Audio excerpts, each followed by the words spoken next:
welcome back to Mind Your Mind podcast. We are back again with another special guest here. This is a podcast about life, mind, universe, everything, and literally nothing at all, as you know very well. And I'm Ozan Kulju, and we have Henna Malik here. Hi, Henna. Hello. And we have a very special guest today. Please welcome Meera Ishaya. Hi, Meera. Good to see you here. Hey, Ozan, thank you. Thank you for having me and Henna. Welcome, Meera. So Meera is joining us from UK, the rainy UK. And you can just see already that how much she brings light to the podcast. And I promise you, we had an introductory call before, and she just has such a calm vibes, such serene vibes, and it's just very fun to talk to her. So let me introduce Meera Ishaya. She's an Ishaya monk for more than 13 years of meditating experience. She released two books, one of them about the pain and how you can use pain for healing, and the second one's about the surrender, which is quite interesting. I will talk about it today. But Mira, I'm very curious about your story, how you became an Ishaya monk. Where did that come from, and how did you use the pain for your healing and basically come up with these two amazing books? Well, obviously being an Ishaya monk isn't something that you plan to do or you ever, foresee happening until you're on the path in a way. Yeah. For me, what led me to searching for more really is the level of suffering I experienced in life. Everything seemed to be heavy, difficult. I was anxious all the time. I often dipped into depression. At my worst, I actually attempted suicide. So, life was pushing me, it was almost pushing me really. And even in the situation where, I wanted to end my life, I had a transcendent experience, which actually showed me what was possible. And in a way that kind of sparked me. And then in some respects, it's almost like I started living then, oddly. It's like, I think when you get to the point where you can't go any lower, the only way is up in a way. And it kind of reignited a light in me, gave me hope. And so I started exploring workshops, reading books, devouring books, really. It's like I had such a peaceful experience, which it's like the bottom of the world dropped out and time stood still. And there was just such a depth and an immensity of peace that utterly floored me. It's just, and there was nothing wrong in that experience as well. It was just pure light and love. And for me, even when that experience faded away, it sticks with you. Like you can talk about peace, you can want it, you can search for it, but when you have the direct experience of it, such a full and complete experience, it leaves a mark on you. You never forget. And so I wanted that. And I thought, well, if I can have it in that experience where I was at my lowest point in my life, then surely I could have that in my everyday life. So that's kind of what set me on the path to look for more, and how I came across, well, really they found me, the Ishayas found me. It's like when you're ready, the teacher appears, and it just shows up in your life in whichever way it's meant to at that point in time. So true. So tell us about your book, Surrender. How is it good for the soul? So the title Surrender is good for the soul. And I think for me, my idea of surrender many years ago was really, like waving the white flag, like I give up, defeat, and almost like you're handing over to somebody else, and somebody else controls you. So my idea of surrender was I did not want to do it. I was very resistant to anybody controlling me, telling me what to do. I'm a real free spirit, quite a rebel sometimes actually. And so I never wanted to surrender. I never wanted to give up. I never wanted to hand over control to anybody else. And yet in meeting the Ishayas, and the Ishayas are all about surrender, service and silence.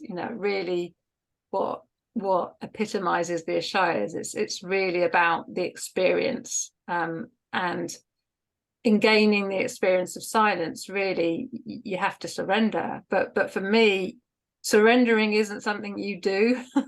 It's something you stop doing, in a way. the surrendered state is a very natural state of being. We're meant to live in flow. We're meant to be present here now, with no concepts governing our experience. So you can be fresh and brand new and alive in this moment. And so surrender for me has become, from the theoretical understanding of it, it's gradually opened up into a more full and complete experience and a direct knowing of surrender. And it's a beautiful thing, you know. It brings freedom. It's like the opposite of someone else controlling you. It's empowerment. Correct. It's living life completely yourself, without any thought or any person actually ruling you, you know. Yeah, you yourself said that you did not really believe that in giving up, but now I think you have discovered that it's not about giving up. It is about letting go and letting the magic happen, you know, opening unknown doors to unknown possibilities. So tell us about the journey that, you know, your research, how you discovered the magical power of surrender. Yeah, so surrender is, like I said, something that I practice. You know, I have a spiritual teacher, and he's always encouraging us and talking about surrender. You know, if you want to experience enlightenment, if you want to be present, and beyond present, actually even experience presence, a direct conscious awareness of presence in every single moment, then you have to surrender. So in a way, I've explored it by, you kind of see all the places that you're not surrendering, you know, like you see all the places you resist, all the things you push away, everywhere you have an opinion or even a preference, actually, or a desire, you know, it points towards where you are limiting your experience. And so in exploring surrender, it's shown me a whole different way of living life, like another operating mode, if you like, you know. So there's a resistant state, you know, where you're controlling everything and you're trying to force your point of view on the world. You're trying to force what you want to happen. And actually you can surrender to you know, a greater force than yourself, which for me is unconditional love, you know, like let love lead the way in each and every moment, and it's always got your back, you know, like it's not like anything actually bad is ever going to happen if you surrender. It's the opposite. But I think there can be a strong belief that if we let go, you know, it's scary, the mind doesn't understand what's there, but when the mind stops and it's just pure awareness, then you see so much more, much fuller picture. I mean, it's That's like, what sorry, when you were talking about it, it just sparked lights in me that, you know, it's like all the stress we have in our lives, all the physical stress and the mental stress as well, you know, how our muscles are so tense, like I realize in my jaw, it's generally coming from this urge to control that I think we are somehow addicted to as all the humans. And it's quite difficult to surrender, but as soon as you do that, then you have this immense peace and all your muscles are relaxing. It's like imagine you're in the water for the first time, you don't know how to swim. If you surrender, you just float in the water. But if you don't, then you're just struggling with all your life. And I feel like that's what we are doing constantly with our lives. That's That what I said, fondly call doing nothing. exactly, yeah. Yeah. That said, it is very difficult though. How do you practice for surrender in this situation? For me, you practice surrender in each and every moment, and it's really just recognizing where you're holding on. And so I use techniques called ascension attitudes, as taught by the Bright Path Ishayas, and they're mechanical, so they automatically bring you to an experience of presence and awareness. And in a way, just thinking a technique, you're surrendering in that moment. So I practice surrender with a meditation practice, and then that allows me to gain greater clarity. You know, it's like everything that you're not falls away, all the stress falls away, all the ideas, the opinions, the beliefs, concepts, conclusions that we've come to, they all fall away. So, you know, in the clarity in the space that is left, you know, it becomes very obvious what there is to surrender. And actually, when you do surrender, you kind of wonder why you didn't do it before, you know, because the experience is so, it's like all the edges out of the experience disappear. and it becomes very seamless and effortless and easy and light and soft and gentle. So you kind of think, you know, why did I battle for so long? Why was I fighting? And I think the mind fights because it's fighting for good. It's fighting to improve things. And I think that's where the mind has missed the point. You know, we've learned that we are less than what we are, I think. And the mind is a problem-solving tool that always wants to make things better. But the thing is, we are beings of light. You know, we're pure, conscious, radiant awareness. And you can't improve upon that. And so really it's an undoing, you know. That's why I love, you know, your book, that you talk about nothing. And that's actually what I'm doing day in, day out, is practicing doing nothing. And then, you know, from there, actually, you can do quite a lot, because then the doing flows through you, the words flow through you. You don't have to work out what to say. It's a free, effortless experience. Right. You actually reminded me of a teacher of mine. It was very long back, and she's a very wise teacher I had. And she once greeted me by saying that, uh, may your dreams never come true. And I was like, why would you say that? And she said, and she told me that, you know, I hope you get the things that you have never dreamed of ever. And this was such a powerful, you know, these words have always stuck with me, because sometimes we deserve more than we desire.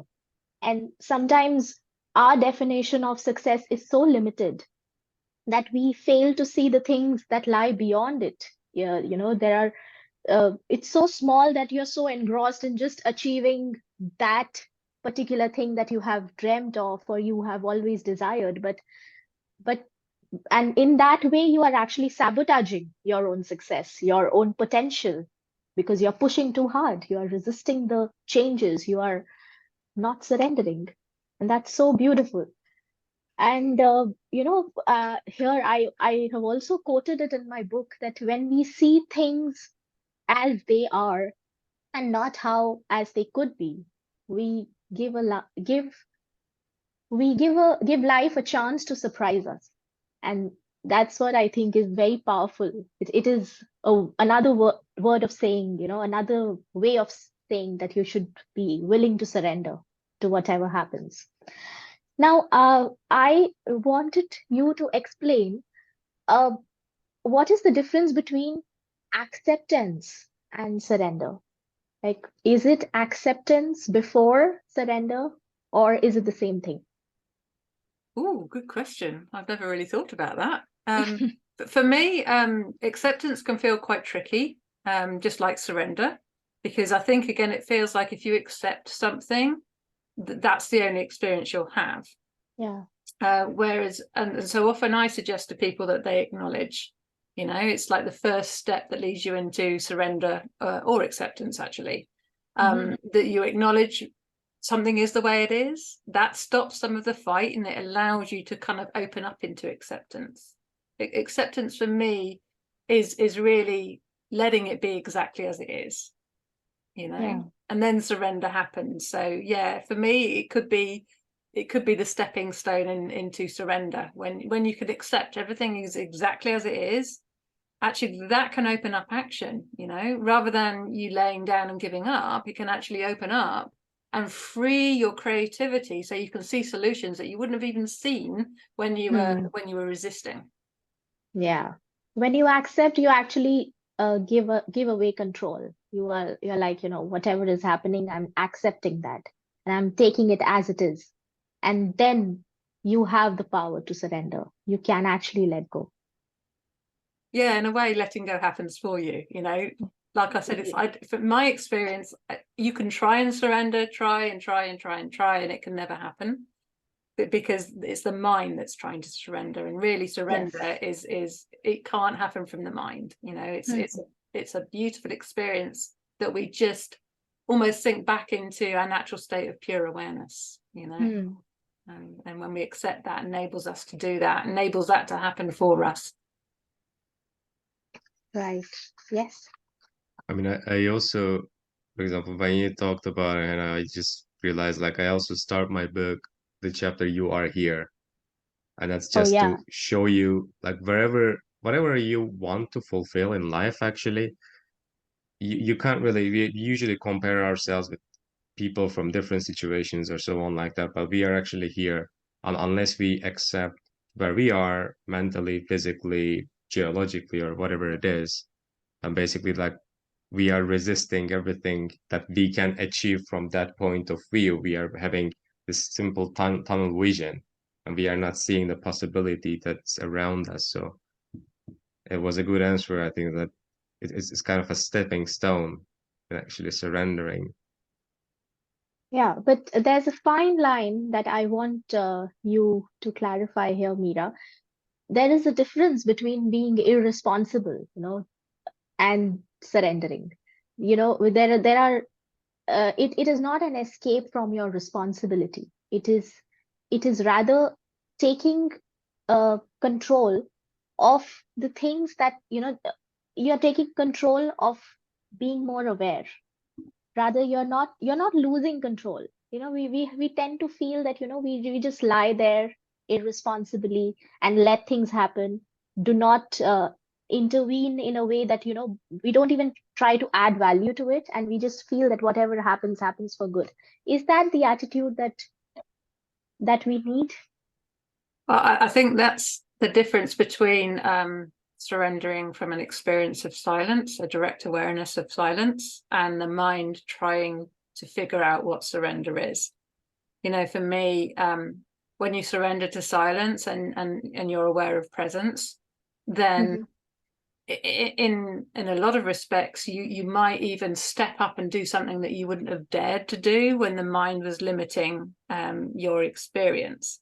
And Yeah. so all responsibilities are naturally fulfilled in that. Everything that serves to be done, everything that is best for ourselves and actually also all of humanity at the same time. It's not like you or me, it's actually you and me, when you're coming from a place of silence. So for me, you step up more, in the way my arrogance was playing less than other people. We don't always think of arrogance in that way. I always thought of arrogance as somebody playing better than somebody else, but I think we do ourselves a disservice and the world when we play small, when we don't step up and live the fullest version of ourselves, which is very, very natural. One of the things I talk about in my book is the difference between natural and normal, because there's lots of things in the world that become normal that are actually quite dysfunctional. And even in my own experience, there were lots of ways that I would operate in the world that was quite dysfunctional, quite harmful, almost even to myself, sabotaging myself, putting excess pressure and self-violence on myself, that was incredibly difficult to bear. And in a way, I kind of did that until I pushed against life so much that almost surrender had to happen, because I couldn't, it's not a sustainable model when we are doing something, even if it's normal and it happens in mainstream life and it happens in your own life all the time. It doesn't mean it's natural. It doesn't mean it's the best thing for you. Natural is sustainable. Natural is easy and it's powerful. Again, the difference between power and force. I was forcing my way through life, and that's why I ended up with fatigue. It was exhausting. I couldn't keep going like that. And to be present, then you lose that forcefulness and you become empowered. And it's a very gentle experience and very kind as well, So for me, if there's something that needs to be done in the world, somebody who needs help, like services, one of the, the things that Ishayas do, we're here to serve in the world, and you can't do that until you look after yourself first. So it's an inside out job always, really. Yes, I think you are beautifully summing up all our episodes: the present moment, creativity, solitude, surrender. All our topics come up in this episode because yes, and they are all interlinked, because that's why we talk about them, because they are so beautifully interlinked. Ozan, do you think we need some practical tips to surrender? Because I really don't know. I mean, we all know the importance of it, but we don't really know how and when to surrender. Exactly, that's what I wanted to come, because that's the that's the most difficult thing. Like, how do you let go of this control? Well, I could give And you, yeah, I can what are give the you a tip. things that I mean, how do we recognize the things that need surrender? Well, I think for me again, it's we need alertness to be able to see where to surrender. But there are lots of little things that you can do to help yourself become more alert. For me, the ascension practice that I use, the techniques I use, are the foundation for gaining more clarity and alertness to be able to see. And then we have little ways to explore, because essentially the techniques will do everything for you, but when we're presented with stuff in our everyday life, sometimes it helps to have something to play with and explore with in the moment. So one of the things I'm playing with at the moment, I invited our local ascenders to use, is to play with putting less effort in with everything you do. So whether you're typing on your laptop, you just keep playing with, where can I do less? How do I put less effort in?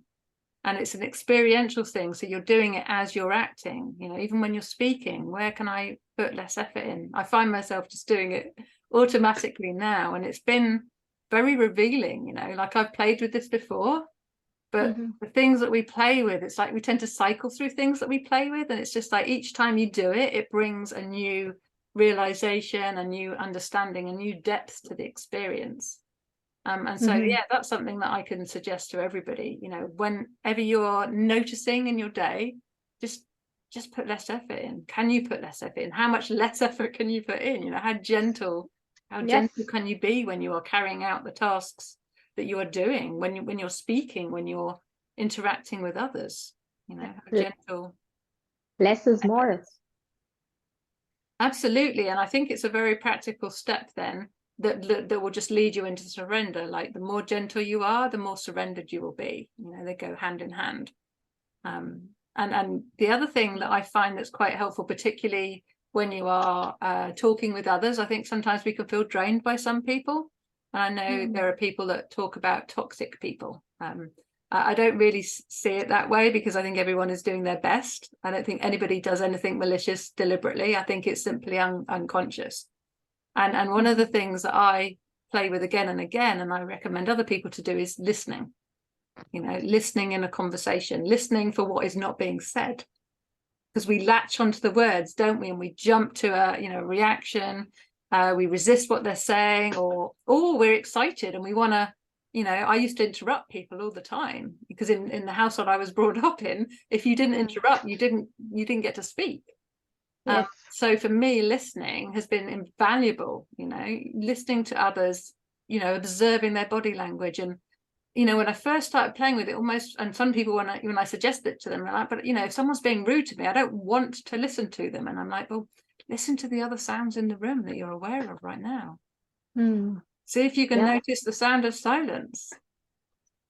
Listen for what's not being said, observe their body language. And all of this actually serves to help you surrender to that moment. And that might actually be to say the uncomfortable thing that you, I think sometimes we sugarcoat things, don't we? We try and present what we're saying in a good light, in a way that we think the other person will take it. And I think it's a contrived way of speaking that feels a little bit harsh to the person receiving it. So although we have the good intentions, to try and get the message across without hurting feelings, I think sometimes it's actually gentler to deliver what you need to be, that you want to say from the heart, without editing. And I think listening allows you to access a surrendered state, so you are willing to speak the words that you're longing to say, in a way, but maybe don't dare to. Yeah, I agree. That's beautiful. Actually, listening is the most powerful way that you can surrender it. It's the easiest way and most powerful. Thank you for that. Yeah, I mean, you gave me an insight right there as well. Like, I realized, like, when I'm in a situation and I sometimes drift out somewhere else, or I want to be somewhere else. But actually, when you're listening, you mentioned surrender into the moment. It was very beautifully put, I think. Like, you surrender into the moment.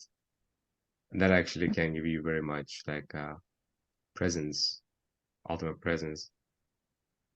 And it's the ultimate gift for the other person, and it's also the ultimate gift for yourself. Like, you are giving the gift of listening. I think it's the most beautiful thing. So somebody to feel seen and heard, it's like, that's what everybody wants. If you give that to somebody, any ideas that you're clashing with a person or disagreeing. It just dissolves in that moment of feeling like you're seen and heard, and there's no judgment, there's total acceptance of the other person, you know, and listening fully gives that. And at the same time, it gives you yourself the ability to rest and be still now and allow yourself to be yourself. It is so relaxing. It takes away all the stress, unnecessary stress that you have been having, and you know, it is such a relaxing state to be in. You know, you're just letting things flow and take their own shape.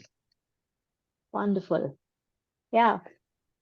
So, do we have anything else that you feel that the listeners would like to know, Ozan? I do actually, and I think they might be thinking the same things as well. Like, what do you think, Mira? Is there such a balance of like surrendering and actually making things happen, like making choices and so on? Like, or is you're talking about the ultimate surrendering, which you let go of even the not being able to make choices or so on? How do you make this balance? Sorry, you broke up a little bit there for me. So the difference between, was it making decisions? Yeah, so for example, like if you're not happy with your situation right now, you surrender into it, you let go of your, I don't know, negative thoughts about it and just let it be, accept it, or you need to make a choice and actually do something to change it, get out of there or so on. Yeah, so for me, I don't think you can get life wrong, you know, and I think if you make a decision, like I always used to be scared to make decisions and very indecisive because I was scared to make the wrong decision. I was scared to upset people. I was scared I wouldn't get what I want. So, you know, I was operating from fear all the time. And I think when we are thinking, when we're in the mind, we're operating from fear. You know, the mind is it's a very limited experience of life. A lot of the thoughts that we hold in our unconscious mind, which govern our experience, are negative. You know, they're about there being something wrong, that we're not lovable, and so we're coming from a place of fear. And so for me, playing with, you know, the tips that I've suggested with listening and doing less, and enables you to become into a much more surrendered state. And then I think you make the decision from there. And then any decision I make that way tends to be always the option that serves me best, even if that actually doesn't feel in the moment to be, you know, apparently the best course of action. There's kind of an intuitive hit, sometimes seems like it's not quite right, but I just go with it because I know the more I trust my intuition, you know, it always serves me well. So I follow through with that. And you know, you can course correct if you make a decision and it doesn't give you, like, things can't go wrong. You might not have something that matches your expectations. You know, we have expectations. That mean if they're not met, then it feels like there's something wrong, but actually it just means your expectations aren't met.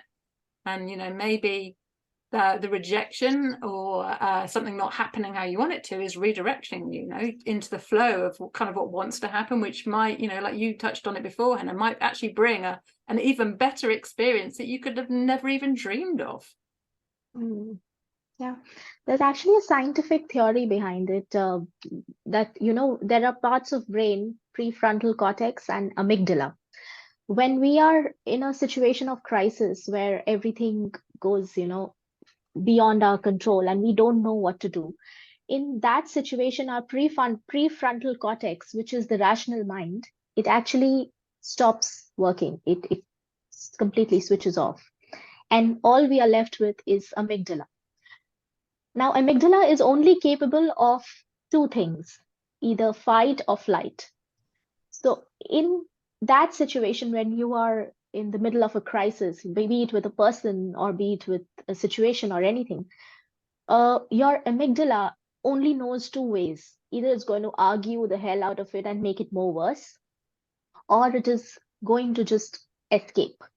So, I think what surrender really means is to not do anything at that time, you know, just take the route to escape. And once you are back in your sane mind, once your prefrontal cortex is back to working, And when you are in that relaxed state, and when you can make decisions and make some rational choices, come back and then deal with it. It's like, you call it taking a break in simple terms, but this is the actual science behind it.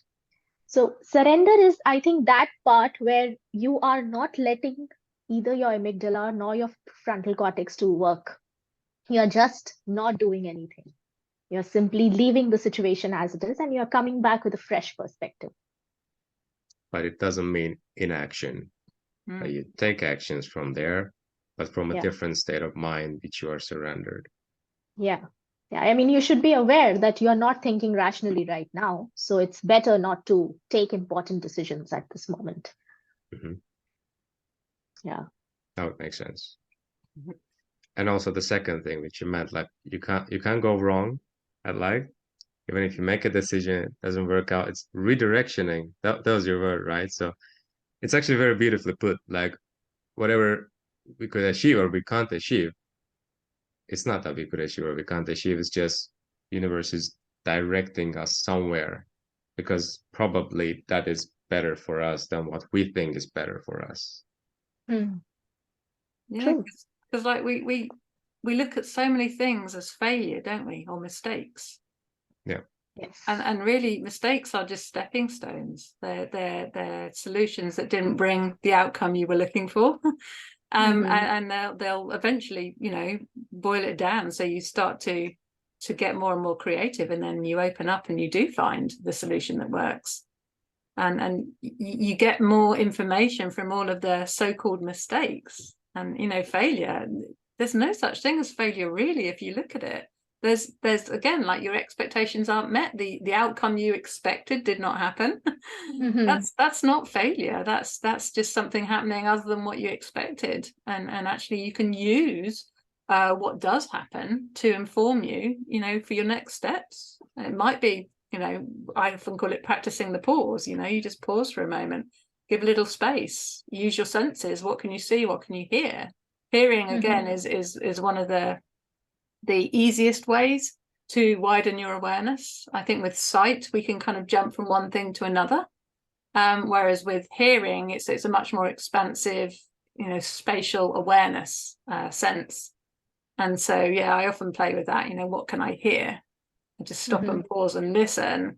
And then I think wisdom finds you, like the solution that serves best just finds you. And it can happen quite quickly. It doesn't have to be a long pause. It's almost like as soon as you let go in the moment, boom, it comes through anyway. And that can happen quite quickly the more practiced you get at it, I think. Yeah, beautifully summed up. Thank you for this enlightening session, Meera. I think we have gained a lot today from your words, and I am yet to read your book, Surrender, but yes, I'm so excited to read that too. Thank you for this. Oh, you're very welcome. Yeah, it was beautiful. I mean, I had so many insights and I will need to process it afterwards as well. But so many like keywords I caught you saying, Meera. So it's a lot to think on. Like think about it to everyone who's listening. Let's just think about it and let's practice like 1, 2 times and see the impact of it. Like get out of our own ways. Let's put it that way, because we are just limiting ourselves and blocking our lives basically. And if we just allow the things to happen, basically, that's where we reach the flow. Any words from your side, Meera? Anything that you should stick with the listeners? Well, I was just going to add, and that, when we say we allow what wants to happen, it's also allowing ourselves to act, to take the steps. For me, that's surrender too. I think it can sometimes feel like surrender is a passive thing, that we let what happens happen around us, but actually letting yourself say the words that are there to be spoken, letting yourself, take the action, the bold, brave step in life. I think that's surrender too, surrendering to what wants to happen.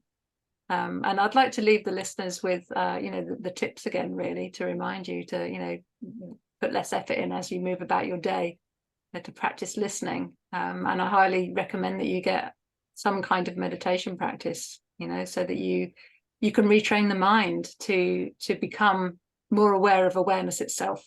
So the thoughts then they'll flow through and they won't control and govern your experience, and that's surrender in and of itself. Yes. Thank you, Meera. One more question from my side. How can the listeners reach you out? Do you help them? Do you teach them meditation and surrendering? Yeah, so I'm an Ishaya monk and teacher of the ascension techniques. So I regularly run courses in the UK. But if you're in another country, there are teachers all around the world, so you could learn those techniques. For me, we ask a question at the beginning of a course, and it's what's your highest desire? What do you want more than anything? And for me, mine is freedom. And the techniques are what have enabled me to live life freely, to be able to surrender, but be able to be myself so fully and completely. There's so much gentleness and kindness in that, and I think we need that in the world today. We need to listen more. We need to give and receive more than, take and trade. I think so often we deal with life like that, don't we? And so, yeah, I teach those techniques. I specialize in my other book, Peace or Pain, people with pain. And it started off mostly with people in long-term physical pain, because that's what I had experienced. But a very big part of that, and what pretty much everybody in the world experiences today, is emotional pain, huge amounts of anxiety, panic attacks, sadness, depression, all these sorts of experiences. And it's the same thing. And the title kind of gives away the understanding that I learned as an Ishaya on my Mastery of the Self course, was that there's a choice between peace or pain in each and every moment. And when I learned that, I'm like, well, then you're going to choose for peace, aren't you? And it's really then letting people know how they can do that, how the choice is possible, how to make it, and how to keep making it. Because it's always a moment by moment choice. We're operating from presence, or we're slipping back into the mind, and becoming effortful. And every thought that we think that we're identified with puts pressure on the body. So people in physical, mental, or emotional pain, there's an immense amount of pressure and friction and intensity in their experience. And so that's why that led me naturally into writing the next book about surrender, because resistance is the root cause of suffering. And if you can recognize everywhere you resist in your life, then you can open up your experience and come back to peace. And I say come back to, because I think sometimes we forget that peace is our natural state, and we go hunting for it. And it's like, it's chasing us wherever we're going. Peace is there waiting for us to stop and actually just rest in our true nature, the presence and pure awareness that we are. So stop blocking your own way and come back to peace. Yeah. Great words. And I love helping people, like when people come to our first sphere courses, they're called to learn the ascension techniques. It's amazing. We always say we should take a before and after photo, because the faces of the people, you can see visibly the difference between when they turn up stressed on the Friday evening and then when they leave on the Sunday afternoon. They're completely different. They're often gobsmacked, because they cannot believe how simple and easy, and over the course of 2 days you change your experience radically. You release so much stress, and then that becomes the foundation. It's a really good way to learn meditation, because you give yourself the best opportunity to then, when you go back into your everyday life, that you can actually have that solid foundation. You've really tasted the experience, and you've had all the questions answered. You have that ongoing feedback and guidance over the weekend. You're really clear by the end of the weekend how to make the choice, And so, yeah, I love teaching these courses and helping people. I'm like the person who's specializes in pain within the Ishaya community. I'm always getting asked to help ascenders to overcome physical pain, because even though the techniques are incredibly powerful, what they're doing is loosening up everything that we're holding on to.